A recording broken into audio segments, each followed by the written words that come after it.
વડોદરા નગર પ્રાથમિક શિક્ષણ સમિતિના ચોથા વર્ગના હંગામી કર્મચારીઓની હડતાલ અંતે સમેટાઈ હતી। નગર પ્રાથમિક શિક્ષણ સમિતિ ખાતે માર્ચ 92માં અંદાજે 570 જેટલા હંગામી કર્મચારીઓની ચોથા વર્ગમાં ભરતી કરવામાં આવી હતી।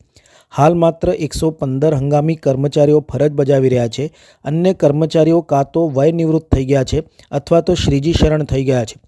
કાયમી કરવાની માંગ સાથે આ કર્મચારીઓએ નગર પ્રાથમિક શિક્ષણ સમિતિની ગોવિંદરાવ મધ્યવર્તી શાળા સ્થિત વડી કચેરી ખાતે અચોક્કસ મુદ્દતની હડતાલ શરૂ કરી હતી। આ કર્મચારીઓ કાયમી કરવાની માંગ સાથે વર્ષોથી સત્તાધીશો સામે લડત ચલાવી રહ્યા છે।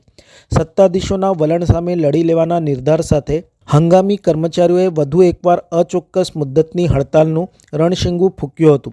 જો કે અમે હવે પાછા નહીં હટીએના નિર્ધાર સાથે શરૂ કરાયેલું અંતિમ યુદ્ધ રાજકીય દાવપેચની રાજરમતમાં માત્ર 3 દિવસના ગાળામાં વધુ એકવાર સુરસુર્યું થઈ ગયું હતું। છેલ્લા 3 દિવસથી હડતાલ પર ઉતરેલ કર્મચારીઓ સાથે સ્ટેન્ડિંગ કમિટીના ચેરમેનની અધ્યક્ષતામાં પાલિકા ખાતે મિટિંગનું આયોજન કરવામાં આવ્યું હતું। જ્યાં આ વિષય કોર્ટમાં હોય ત્વરિત નિર્ણય આવી શકે તેમ ન હોય આવનાર દિવસોમાં મળનારી મિટિંગમાં સમાધાનની ફોર્મ્યુલા નક્કી કરવામાં આવશે। જ્યાં ત્રણેય પક્ષના વકીલો જેમાં વડોદરા મહાનગરપાલિકા શિક્ષણ સમિતિ અને કર્મચારી સંઘના વકીલ સાથે પાલિકાના સ્ટેન્ડિંગ કમિટીના ચેરમેન સાથે બેસીને મિટિંગ કરવામાં આવશે અને ત્યાં સમાધાન વિશે ચર્ચા વિચારણા કરવામાં આવશે। ત્યારે અત્યારે ચોથા વર્ગના કર્મચારીઓએ હડતાલ સમેટી લે અને પાલિકા દ્વારા નિર્મિત કમિટીમાં ડેપ્યુટી મ્યુનિસિપલ કમિશનરના અધ્યક્ષસ્થાને વખતો-વખત મિટિંગનું આયોજન પણ કરવામાં આવે તે શરતે નગર પ્રાથમિક શિક્ષણ સમિતિ દ્વારા લેખિતમાં બાહેંધરી આપતા હડતાલ સમેટવામાં આવી હતી। ત્યારે આ મુદ્દે સમાધાનની દિશામાં જવાની ખાતરી મળતા સ્ટેન્ડિંગ કમિટીના અધ્યક્ષ ડૉક્ટર શીતલ મિસ્ત્રીના હસ્તે કર્મચારીઓએ પારણા કરી હડતાલ સમેટી હતી।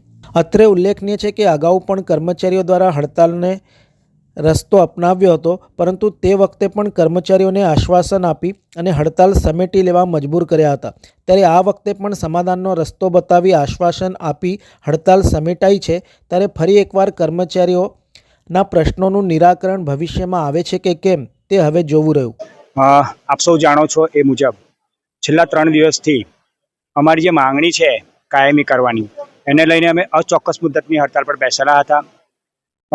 અચોક્કસ મુદ્દતની હડતાલ પર બેસવાનું કારણ એ હતું કે ગઈ માર્ચમાં એક કમિટી બનીને આ કામ કરવાનું હતું, પણ એમાં ઘણું ડિલે થવા માંડ્યું અને લગભગ 10મા મહિનામાં એક કમિટી બની અને અમારા આવેદનપત્ર આપ્યા બાદ 13 તારીખે એની પ્રથમ મિટિંગ મળી અને માનીને ડેપ્યુટી કમિશનરના નીઝા હેઠળ બની અને એમાં નક્કી કરવામાં આવ્યું કે ભાઈ આ લોકોનું કોર્ટમાં મેટર ચાલે છે, એટલે જો હવે આ લોકોની આપણે માનવતા દર્શાવવી હોય તો કે આપણે કોર્ટમાં આપણા વકીલ એમના વકીલ બેસી અને એક સમાધાનની ફોર્મ્યુલા નક્કી કરીએ અને પછી એ ફોર્મ્યુલાના આધારે આપણે કોર્ટમાં રજૂ કરી દઈએ। એ રીતે ચર્ચા થઈ અને અમે હડતાલ અમારી પછી 16 તારીખે જે અમે અલ્ટિમેટ આપેલું એ હડતાલ અમે ચાલુ જ રાખી અને એના ફળ સ્વરૂપે પણ આજે સ્ટેન્ડિંગ કમિટીના ચેરમેન સાહેબ શ્રી શીતલભાઈ મિસ્ત્રીના નીઝા હેઠળ કોર્પોરેશનમાં અમારા chairman Shri, vice chairman Shri, પૂર્વ ચેરમેન શ્રી અને શાસનાધિકારી એક સંયુક્ત બેઠક મળી અને એમાં પણ એ જ નક્કી કરવામાં આવ્યું કે જે પ્રથમ જે કમિટીની બેઠક હતી એમાં જે વકીલો બોલાવી અને સમાધાનની પ્રક્રિયા નક્કી કરવી એ આગામી 28 તારીખે અમારા વકીલ આવશે, એમના વકીલ આવશે અને કોર્પોરેશનના વકીલ આવશે અને સમાધાનની પ્રક્રિયા જે અમે લોકો નક્કી કરશું એ આગામી ફેબ્રુઆરી 19 તારીખે હાઈકોર્ટમાં તારીખ છે એ પહેલાં પણ રજૂ ત્યાં થઈ જાય, કાં તો આપણે એક એવું નક્કી કર્યું છે કે 19 તારીખે 3 પક્ષના વકીલ હાજર રહે અને આપણે જે ફોર્મ્યુલા નક્કી કરી છે એમાં એ ત્યાં આગળ રજૂ થઈ જાય। આપણે હવે કમિટી બની છે, કમિશનર સાથે અમારે ચર્ચા થઈ, ડેપ્યુટી કમિશનર સાથે પણ ચર્ચા થઈ અને અમારા કેવું છે સંકટ મોચન અમે જે એમને કહીએ છીએ એવા સાંસદ શ્રી હેમાંગભાઈ એમની સાથે પણ અમારી ચર્ચા થઈ છે। એટલે એમણે પણ કહ્યું છે કે નિલેશભાઈ આ કામ અમે હાથમાં લીધું છે અને તમારું કામ આ ચોક્કસ અમે પતાવીશું, પણ આ જે હાઈકોર્ટ વાળું છે કોર્ટ મેટર છે એને આપણે આધીન થોડું આપણે સમાધાન કરીએ તો સારું। બારોબાર અમારી તમને કાયમ ના કરી દેવાય, બારોબાર અમને તમને પેન્શન પણ આપી ના દેવાય અને એ બધાની માંગણી અને આજે અમે એક લેખિતમાં લીધું છે એ। અને આપ સૌ જાણો જ છો કે સમિતિના અને કોર્પોરેશનના વારંવાર પ્રોગ્રામ તો આવતા જ રહી છે અને હડતાલ તો તમે કહેતા હોય કે આજે આ લોકો હડતાલ પતાવી દેશે અને પછી શાંતિથી બેસીશે, મને એવું નથી લાગતું કે હવે એવો કંઈક વારો આવે અને એમને કરવું છે એટલે જ એમણે લેખિતમાં આપ્યું છે સર। લાગે છે થશે તમારું કામ? હા સર, હા શ્યોર. લોલીપોપ તો નહીં? નહીં નહીં નહીં કારણ કે આમાં અમે લોકો આટલા સમયમાં કોર્પોરેશનના બધા પદાધિકારીઓને મળ્યા, સાંસદશ્રી, અમુક ધારાસભ્યોને મળ્યા. મિટિંગો તો લગભગ 15 દિવસ મહિને અમારી મિટિંગ ચાલુ જ હોય છે બધા સાથે. કામ એટલે આજે કમિટી બનીને એ મોટી વસ્તુ છે આપણા માટે, અને પ્રોપર વેમાં જઈ રહ્યું છે સર. શિક્ષણ સમિતિમાં વર્ગ 4ના કર્મચારીઓ લગભગ 1993માં 570ની સંખ્યામાં 3 વર્ષના પ્રોબેશન પિરિયડથી લેવામાં આવ્યા હતા. ત્યારબાદ કોન્ટ્રાક્ચ્યુઅલ તરીકે એમને પગાર આપવામાં આવે છે.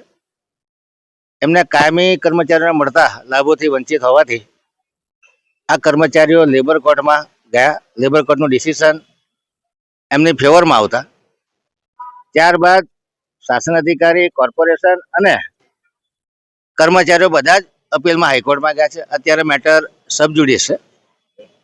સમાધાનની પ્રક્રિયા કરવી હોય તો હાઈકોર્ટમાં જ કરી શકાય, અને હાઈકોર્ટના કેસો ઘણા લાંબા ચાલતા હોય છે. આ કર્મચારીઓ ઘણા લાંબા સમયથી કોર્પોરેશન સંચાલિત નગર પ્રાથમિક શિક્ષણ સમિતિમાં કામ કરે છે.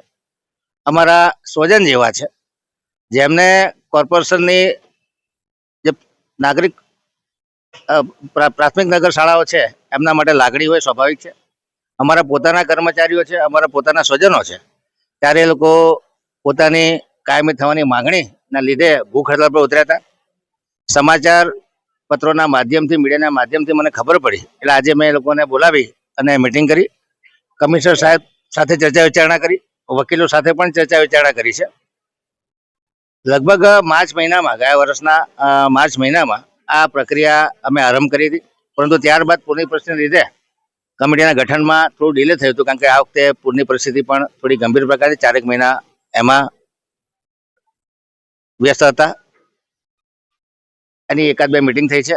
રેગ્યુલરલી આની મિટિંગ બોલાવાતી રહે અને કઈ ફોર્મ્યુલાના આધારે આ સમાધાન કરી શકાય, જેથી કરીને કોર્પોરેશનનું આર્થિક ભારણ અને કર્મચારીઓનો સંતોષ બંનેની વચ્ચે સમતોલન જાળવી શકાય, એ દિશામાં કમિશનર સાહેબ જોડે પણ ચર્ચા વિચારણા કરી છે, વકીલો સાથે પણ ચર્ચા વિચારણા કરી છે. એમના કર્મચારી સંઘના જે લીડરો છે એમને પણ સમજાવ્યા છે.